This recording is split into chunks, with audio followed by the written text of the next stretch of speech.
Welcome to the Anxious Attachment Solution. I am your host, Life Coach Amberlynn.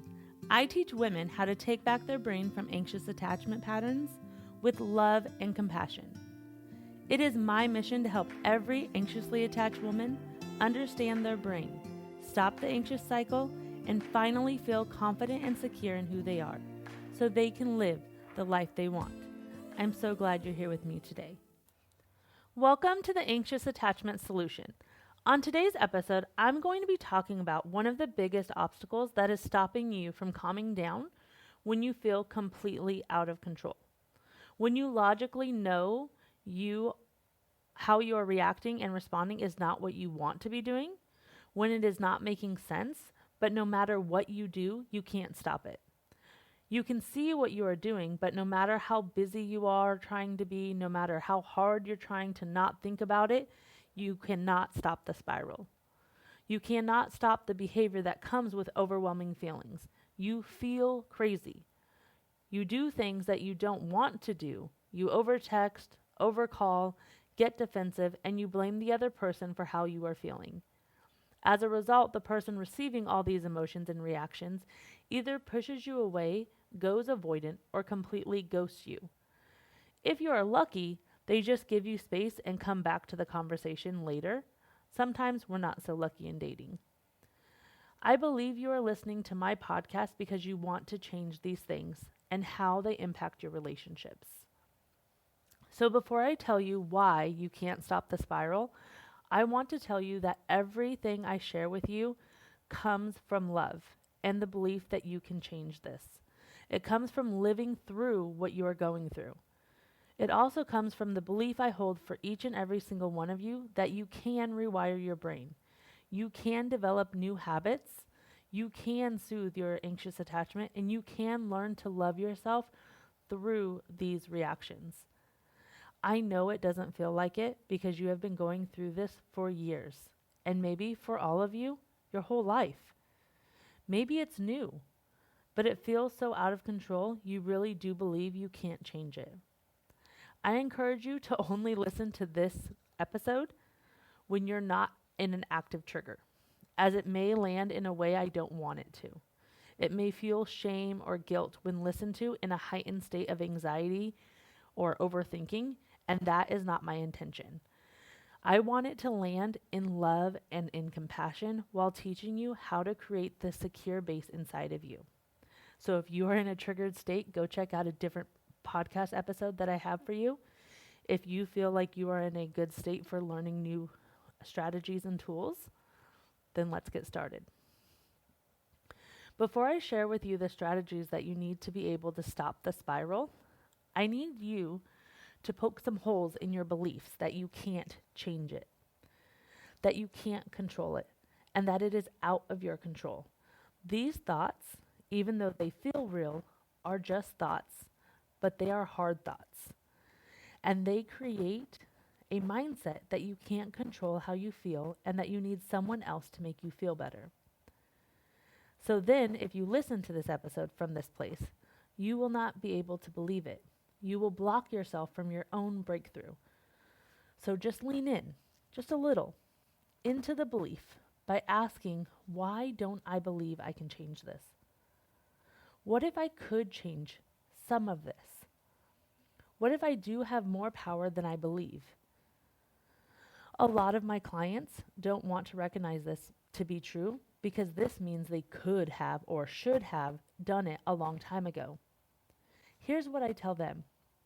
You did the best you could do at the time with the thoughts and knowledge you had then. Shooting on yourself does not help you get to breakthrough. It does not help you calm your cycle. It does not move you forward. So don't should yourself as you listen to this episode. Remind yourself, we did the best we could with what we knew. We did the best we could with the thoughts we had at that time, with the knowledge that we had at that time. Now we are learning new thoughts, new beliefs, and new knowledge about the brain, about anxious attachment, and about ourselves. So with this new information, is it possible to change? Is it possible to stop these cycles, these reactions, and create new responses? What is stopping you from being able to stop these spirals and these reactions is your belief that you cannot change it, and the belief that if so and so did XYZ, you would just feel better. When we have this mindset, when we have these brain stories, we give our control to other people while not taking any responsibility. There are two problems with this. One, we're actually in an active triggered response. Most of the time, our responses are not logical. The responses and reactions we have are bigger than the circumstances or the situational problem at that time. So we're asking people to validate and agree with these big emotions that are not making sense to them. We are asking other people to confirm our brain stories. And then we're asking them to understand what doesn't make logical sense. And sometimes them to take responsibility and accountability for our feelings. We're blaming them for our feelings that caused our big responses or reactions, and asking them to take accountability for our anxious attachment. We so badly want them to understand that it was because they made us feel this way. And because we felt this way, that is why we responded the way that we did. But this does not work. So this strategy will not stop the spiral. It actually creates more suffering and actually perpetuates the cycle. The second problem with this is that it was not what they did that actually caused your feelings and your reactions. Even though it really feels this way when we're triggered, it feels this way because we have the belief that if they didn't do XYZ, I would feel secure, I would feel loved, I would be okay. Or if they did do XYZ, I would feel loved, I'd feel confident, and I wouldn't feel anxious. For so long, we have been taught that other people cause our feelings. The problem here is twofold. One, this makes other people responsible for making us feel better. This leads us to being in a cycle of trying to convince someone else to do something to make us feel better and takes away our power, continuing the spiral. Secondly, we have anxious attachment, and most things that do trigger us stem from something that was created in the past that created a deep-rooted nervous system response to a story about that. And it gets activated when we feel familiar feelings. When we're experiencing feelings of dismissed, distance, unimportant, disregarded, not valued, not enough, too much, it activates our fear response, which has a soundtrack that plays, creating the spiral. The soundtrack sounds like, they don't love me. If they did, they would do XYZ. I'm not important to them. They don't care about me. They don't understand me. They aren't meeting my needs because they don't really love me. We think these thoughts are coming from our current circumstances. We think these thoughts are from them not responding to us the way we want them to, when they don't do what we think they should do. But that is not what has really happened. What really happened is that something activated your fear response. The fear response then activated your urgency and cue the spiraling thoughts. These thoughts you believe. You really believe. This is why you can't stop the spiral. You can't stop the spiral because you are spiraling. You are believing the story your brain is telling you. You're believing your deep-rooted fears. You're believing that they're responsible for how you feel. They could have stopped this from happening if they just changed their behavior, if they just didn't do that thing. When you believe these things to be true, it blocks you from true awareness. It blocks you from seeing the error in this cycle. It blocks you from breakthrough. It blocks you from noticing that this is an anxious attachment response, not a typical response to being hurt. So the cycle keeps going. In this state, you cannot stop the spiral. It will continue. This is also the stage of the spiral when we reach out to all of our friends and they confirm and believe our brain stories. This only gives our brains more to stay in the cycle. I learned through this healing process that I actually can't go to other people to vent when my anxious attachment is triggered because they will only perpetuate the problem. They will confirm my stories, giving my brain even more evidence that, gosh damn, if I am right, I knew it. They are the problem. And I am not in control of this situation. They have to do something to make me feel better. Amber, but if everyone is agreeing with us, how do you know they aren't right? How do you know I'm not right, that it is them? Because if you were right and your friends were right, you would not be listening to this podcast right now. The evidence and confirmation should have given you enough to have these cycles change. These problems wouldn't be a pattern that you're trying to get out of over and over again. I say this with love because I've been there. But what you need is not more friends affirming your brain stories. What you need is a life coach. What you need is to become an objective observer of your brain.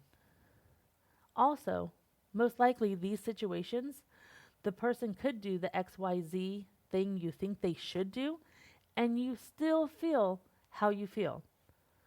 It actually didn't change anything, or they could do XYZ, but they don't do it perfectly. So now your brain says, well, it's not enough somehow. It doesn't count somehow. That's how you know it isn't them and it is your anxious attachment. Your friends likely don't understand anxious attachment and are just being good friends, supporting you and validating your feelings. As a life coach, as your life coach, and as someone who has been through this, I can tell you that these actions will not solve your problem. These actions are actually not helping you solve the root problem. Instead, it encourages the spiraling thoughts, adding fuel to the flames and creating more overwhelm, more fear, more frustration, and anger that is actually covering up hurt. You can't stop the spiral because you believe your thoughts. You are not yet aware of what your anxious attachment trigger thoughts are, your go-to thoughts that bring up the fear, creating urgency and panic. You can't stop the spiral because you don't believe you can actually ever change this. You can't stop the spiral because you don't know how to create safety in your body so that you can manage these thoughts and neutralize these stories while soothing the actual physical fear and urgency that's surging through your body that causes literal physical responses. You want the spiral to stop. You really want to stop these cycle patterns. You want to stop feeling crazy. You want to stop these behaviors that come when you are triggered. You want this to change. If you really want it to change, you have to take the responsibility and learn the ability to respond to your anxious attachment triggers. It is not your fault that you have anxious attachment. And if you want it to change, you have to do the inner healing to get to the place where it can change. And that starts with your mindset about it controlling you. You have to change this mindset. You have to own it. Just because you have anxious attachment does not mean you are broken and it can't be fixed. This is just a nervous system response that you are capable of changing if you put in the mental, emotional, and physiological work to create safety within you. Safety within you starts with calming and claiming a new mindset. My anxious attachment will no longer control me. I will no longer abdicate my authority by placing my feelings in other people's hands. I take responsibility for my feelings, for feeling better, and for processing my anxious attachment triggers. I create safety by believing that I am capable. I am strong enough to process my feelings and comfort my nervous system. I create safety by deciding to become aware of my patterns. When I get triggered, what thoughts start spiraling? What thoughts do my brain believe to be true? These thoughts can be found in what do I think the other person is thinking about me or not thinking about me. What do I think the other person is telling me by their actions? It is typically projecting our own fears and thoughts onto them. This is where we discover our anxious attachment stories about our partners, about situations, about ourselves, and our own limiting self-beliefs. For example, if I have the thought They don't care about me. They don't think I am important. They are not prioritizing me. I am not enough. They're leaving me. They're not giving me what I need. If they would just do XYZ, then I'd feel safe. I'd feel confident. These are cues that we are giving away our control and our power. After you become aware of these anxious attachment thoughts, it is time to take your control back. You have to put the power back into your hands, your mind, and your body. You do this first by creating safety. These stories caused your nervous system to be activated, to be hijacked. So now we have to create safety through compassion and grace. Self-compassion and grace have not been our friends. Our inner critic is mean and loud, but self-compassion and grace are our tools for self-regulation. Our brain is so mean to us that we live in guilt, in shame, in doubt. So to counter these, we need self-compassion and grace. How would you talk to a little girl who believed that she was about to be abandoned and rejected? Would you guilt her and shame her for her emotions and her feelings? Would you tell her to just get over it? No, you wouldn't. You would comfort her and acknowledge her fears without making her feel bad. That is what you have to do for yourself. You create safety with yourself by learning how to show up for yourself in these moments. We are used to abandoning ourselves and not being there for ourselves. We lose ourselves to our anxious attachment. We lose ourselves by giving up our power and our control. We abandon ourselves by telling ourselves that we can't control this. We can't stop it. And then we shame ourselves about it. So instead, we have to relearn to show ourselves compassion when we feel urgency. Urgency and panic is your cue to lean into compassion and grace. Of course, I'm freaked out. My anxious attachment has sent me to anxious attachment land, where I am never enough, someone is always going to leave me, where I am told that other people really don't care about me like I care about them. Of course I feel urgency and panic. My body and nervous system are believing these stories as if they were facts.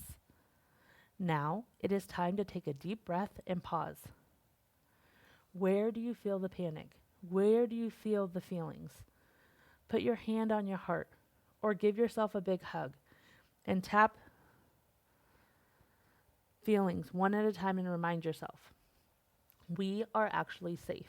Our anxious attachment is triggered and our brain is not a reliable source of truth.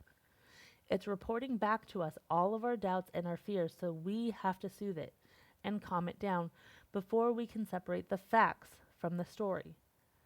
Process the feelings. Where are they in your body? How do they feel? What are they trying to tell you? What are you afraid of? What does your body need? How can you comfort yourself? How can you reestablish trust and safety in your body and mind? I was on a coaching call with my life coach, and she looked at me and said, "So what do we have to do?" Feel my feelings, I said. She said, "Remember, the last time you resisted feelings, the sadness and pain, it only took 6 seconds to process all the way through." Yeah, I remember. Okay.